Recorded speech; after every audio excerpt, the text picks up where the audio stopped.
sanhi ng sunog at ayon sa ilang residenteng nakausap natin, yung iba sa kanila ay halos wala nang naisalbang gamit. Bali na doon po kami sa baba, bali po kami yung tindahan. Doon po kasi bumibili sila ng yelo, tapos nagkakasiyaan po kami.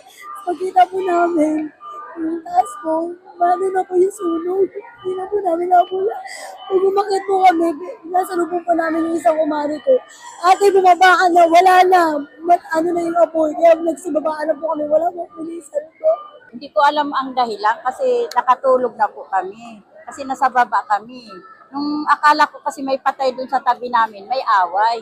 Kaya nagising ako kasi nagtatakbuhan at nag-iiyakan na yung mga bata. Nung nagising ako, pagbukas ko ng pinto, nakita ko yung katabi naming bahay, lumalagablab na. Halos wala na nga natira eh.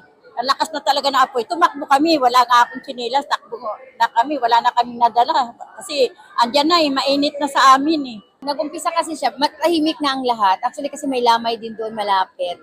So nagtakbuhan na yung mga tao kasi may sunog daw, may sunog. So narinig na lang namin yung sirena ng aming fire truck. Then ayun na, andun na, nakita na namin yung apoy. Ang bilis. Yung basic needs ng mga tao ngayon. Water naman, nakapagbigay kami kaagad. Doon nahirapan din kaming maghanap because anong oras na. Pero nandyan naman din.